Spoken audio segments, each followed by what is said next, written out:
अस्सलामुअलैकुम वरहमतुल्लाहि वबरकातुहू। शुभोदय प्रिय छात्र। आज का दिन सभी का मंगलमय हो।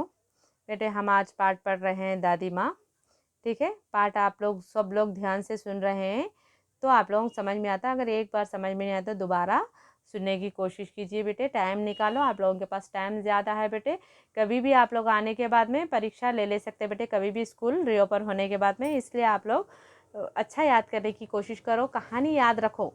आप लोगों को लिखने के लिए आपको आता है डिक्टेशन, तो कहानी याद रखे तो बस बेटे आप लोग अच्छे अंक ला सकते। ठीक है, तो यहाँ पे लेखक जी क्या करें, उनके बचपन के बारे में बता रहे हैं और उनके बचपन में और उनके अब जो स्टोरी बता रहे हैं उनके भाई की शादी के बारे में। भैया का नाम है किशन। उनके भैया का नाम क्या है? किशन। लेखक का नाम क्या था बेटे, याद है? भूल गए? शिव प्रसाद सिंह। लेखक का नाम क्या था? शिव प्रसाद सिंह। अब उनके भैया का नाम है किशन।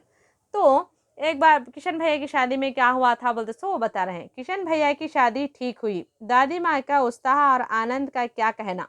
भैया की शादी ठीक हुई, अच्छी हुई। उस समय उत्साह यानी खुशी का, आनंद का तो क्या कहना, कुछ अंदाजा ही नहीं लगाते। इतने खुश थे कि हमारे दादी माँ अंदाजा ही नहीं लगा सकते। दिन भर गायब रहते, सारा दिन।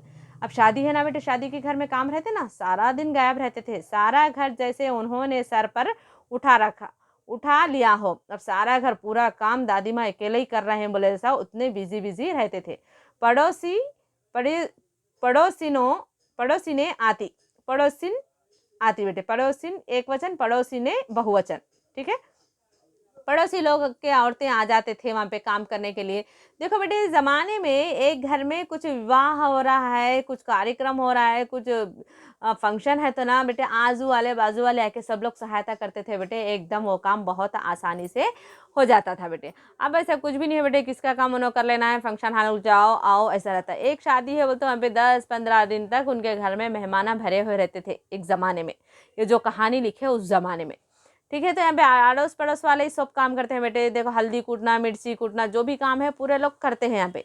तो यहाँ पे पड़ोसिन आती थी, बहुत बुलाने पर दादी माँ आती, बहन बुरा ना मानो। अब दादी माँ कहाँ है ढूंढते ढूंढते दादी माँ आती, आके बोलते हैं कि जो काम कर रहे हैं ना बेटे, उन लोग बात कर लेते बैठते कैसा करते, इसलिए आके उन लोग बोलते हैं कि बहन बुरा ना मानो, कार पड़ोस का घर ठहरा। अब काम का अब शादी ब्याह का घर ठहरा नाम है, यहाँ पे काम ज़्यादा रहता, ज़्यादा जल्दी जल्दी करो, बुरा ना मानो और काम जल्दी जल्दी करो बोल के करते थे। एक काम अपने हाथ से ना करूँ तो होने वाली नहीं। कहते हैं कि एक भी काम अगर मैं नहीं करे तो यहाँ पे होने वाला नहीं है, पूरे काम मैं ही करना पड़ता बोल के बोल रहे।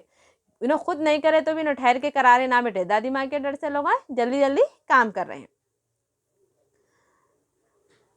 जानने को यूं सभी जानते थे कि दादी माँ कुछ करती नहीं। सब लोगों को मालूम दादी माँ कुछ करते नहीं, सब पे हुकूमत कर लेते फिरते हैं। पर किसी काम में उनकी अनुपस्थिति वस्तुतः विलंब का कारण हो जाता। तो बेटे यहाँ पे क्या है, अगर दादी माँ तो कुछ नहीं करते, लेकिन वहाँ पे अगर दादी माँ नहीं है तो किसी कौन सा भी काम उनके अनुपस्थिति यानी उनके एब्सेंट में, उपस्थित हो तो प्रेजेंट ना बेटे, अनुपस्थित यानी एब्सेंट, तो उनमें वस्तुतः है तो साधारण विलंब हो जाता है। विलंब यानी दूर, देर। विलंब का अर्थ है देर। दादी माँ करती नहीं, लेकिन दादी माँ सबको देखती है, सबको बोलती है, अच्छे अच्छे बातों से करो करो बोल के एंकरेज करती है, इसलिए वो काम जल्दी होता है। अगर दादी माँ नहीं रहे तो वो काम में देरी हो जाती है। उन्हीं दिनों की बात है, एक दिन दोपहर को मैंने घर लौटा। तो जब शादी के दिन थी, जब भैया की शादी हो रही थी, जब की बात है कि एक दिन क्या करा, मैं दोपहर को घर लौटा, यानी बाहर गया था शादी नो, घर लौट गए। बाहर निकसार में दादी माँ किसी पर बिगड़ रही थी। बाहर आंगन में दादी माँ किसी पर बिगड़ रही थी, किसी को गुस्सा कर रहे थे। देखा पास के कोने में दुबकी रामी की चाची खड़ी थी। दुबकी यानी तपक के, यानी एक जगह सुकुड़ के, एक जगह करीब होके ऐसा डरते हुए कौन खड़ी हुई है? रामी की चाची, रामी बोलने वाली बच्ची की चाची खड़ी हुई है। सो ना होगा धनो, तो ना होगा धनो, वो तो उसका नाम क्या है? औरत का नाम धनो है। वो औरत का नाम क्या है? धनो है। नहीं धनो अब नहीं हो सकता बोल के दादी माँ बोले, रुपये मैं सूद के आज दे दो। सूद के साथ, मैं सूद के यानी सूद के साथ, मैं जो भी मैं आपको रुपया दिए थे, ब्याज, सूद यानी ब्याज के साथ मुझे वापस कर दो।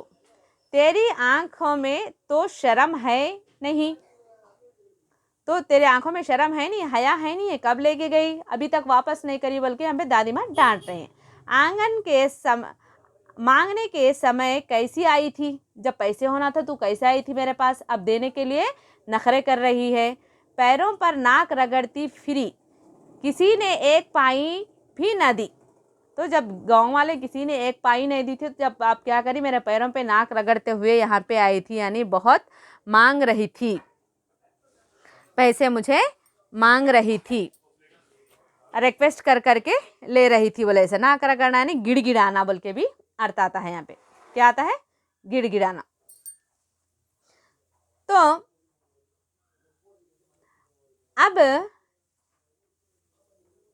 अब लगी है आजकल करने, फसल में दूंगी, फसल में दूंगी। अब क्या तेरे खातिर दूसरी फसल कटेगी?